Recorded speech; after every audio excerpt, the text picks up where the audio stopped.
আসসালামু আলাইকুম।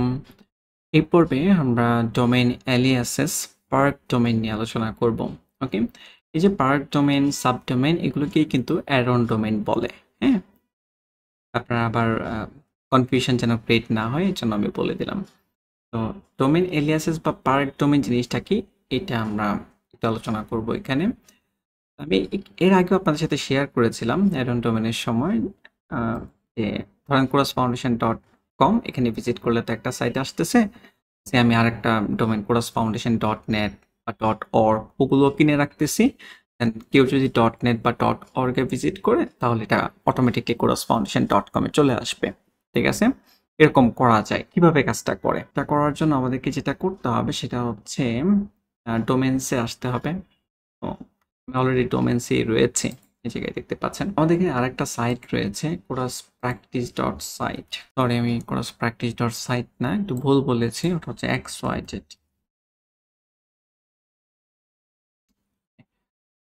আপাতত কিছুই নাই এই জায়গায়। ঠিক আছে, এটার এসএসএলটা হয়তো বা প্রপারলি এসএসএল কিভাবে কনফিগার করা থাকবে এটা তো কন্ট্রোল প্যানেলের কোনো অ্যাকাউন্টই ক্রিয়েট করা হয় নাই, জাস্ট ডোমেইনটা কেনা হয়েছে coursepractice.xyz।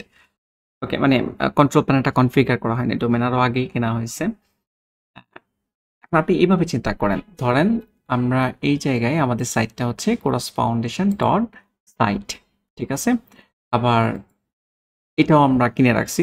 আপনি এভাবে চিন্তা করতে পারেন যে coursefoundation.online। ঠিক আছে, এরকম।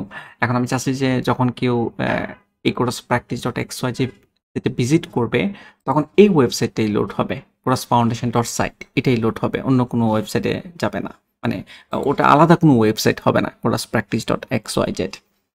ওকে, তো এটার জন্য আমাদেরকে যেটা করতে হবে, আপনি এখন দেখেন যে coursepractice.xyz এটা কিন্তু কিছুই নাই, একদম ব্ল্যাঙ্ক। ঠিক আছে, জাস্ট ডোমেইনটা পারচেস করা, আর কিছু না। আর কোরাস ফাউন্ডেশন ডট সাইট, এইখানে হচ্ছে একটা সাইট আছে যেটা আপনারা অলরেডি জানেন। ঠিক আছে, এই যে এই সাইটটা রয়েছে। এখন পার ডোমেন বা ডোমেন এলিয়াসেস এটা কনফিগার করার জন্য আপনাদেরকে মাথায় রাখতে হবে তা হচ্ছে যে আপনি একটা ডোমেন বা দুইটা ডোমেন বা তিনটা ডোমেন যেটাই আপনি কনফিগার করতে চান না কেন, নেম সার্ভার কিন্তু সেম হতে হবে। ওকে, তাহলে আমাদের প্রাইমারি যে ডোমেন coursefoundation.site, আমি যদি এখানে ভিজিট করি coursefoundation.site, ওকে, এটার ম্যানেজে যদি আমি ক্লিক করি তো এইটার নেম সার্ভারটা আমি আপনাদেরকে একটু দেখাচ্ছি। এই যে নেম সার্ভার হচ্ছে এই দুইটা সেট আপ করা রয়েছে।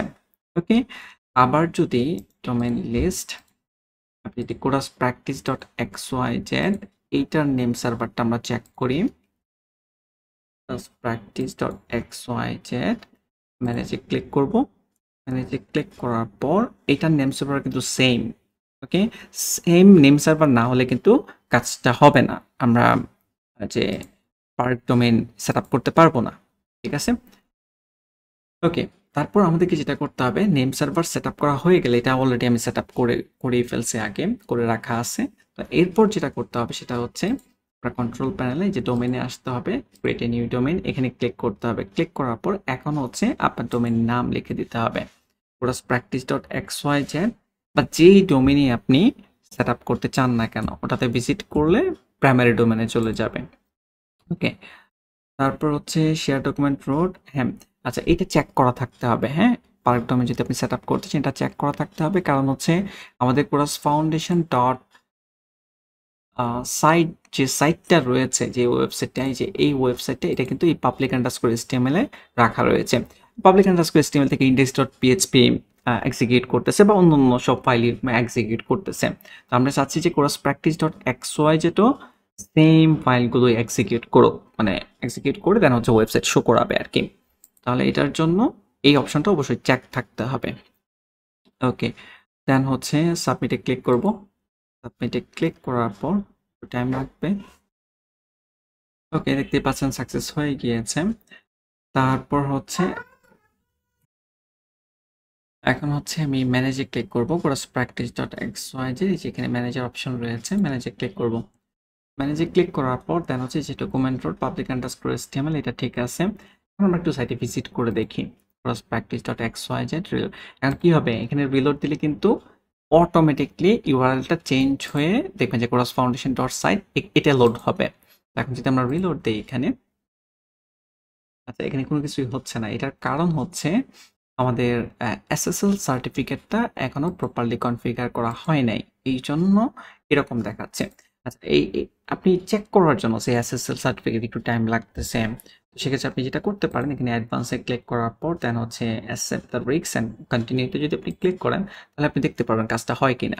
Chorus practice dot X Y Z এখনও রয়েছে আমরা এই জায়গায়, এখন দেখতে পাচ্ছেন কোরাস ফাউন্ডেশন ডট সাইটে চলে এসেছে। ওকে, এখন ওই ইস্যুটা যেন না আসে, ওই যে আমি যদি আবার একটু রিলোড দেই practice dot site, sorry site তো না, এক্স ওয়াই জেড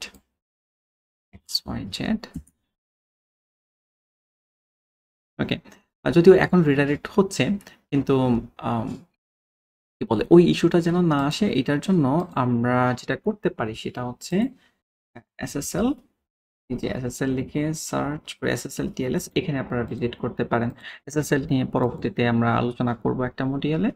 আপাতত জাস্ট এইটার জন্য যতটুকু জানার দরকার এতটুকু আমি একটু শেয়ার করি আপনাদের সাথে।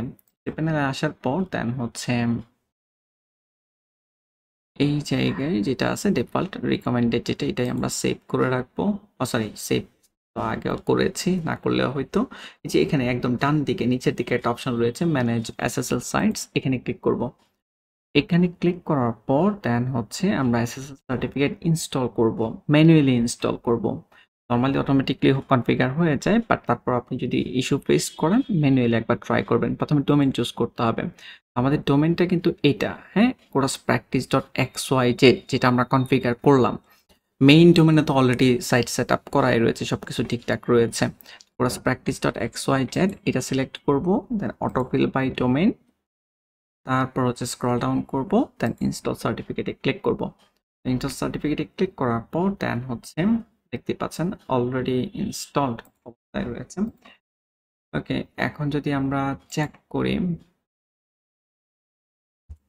আমি সে একটা প্রাইভেট উইন্ডো ওপেন করি, এখান থেকে new private window visit chorus practice dot site, না এটা হচ্ছে এক্স ওয়াই জেড, দেন হচ্ছে এন্টার। ওকে, লোড হচ্ছে, এটা দেখতে পাচ্ছেন পারফেক্টলি লোড হচ্ছে। আর যদি লোড না হয় তাহলে একটু অপেক্ষা করবেন আর কি, অপেক্ষা করলে অটোমেটিকলি এটা কনফিগার হয়ে যাওয়ার কথা। ব্রাউজার হিস্ট্রি প্রয়োজনে ক্লিন করবেন, ডিফারেন্ট কোনো ব্রাউজার দিয়ে চেক করে দেখবেন প্রপারলি রিডাইরেক্ট হচ্ছে কিনা। ওকে, আমাদের এখানে হচ্ছে, তো ক্রস করে দিলাম, ব্রাউজার ওপেন করতেছি, দেন হচ্ছে কন্ট্রোল শিফট টি প্রেস করলেই আবার আগের উইন্ডোগুলো চলে আসবে। ওকে, তো আশা করি আপনারা বুঝতে পেরেছেন যে কিভাবে পার ডোমেইন সেট আপ করতে হয়। নেক্সট লেসনে আমরা ভিন্ন কিছু দেখব। Thank you.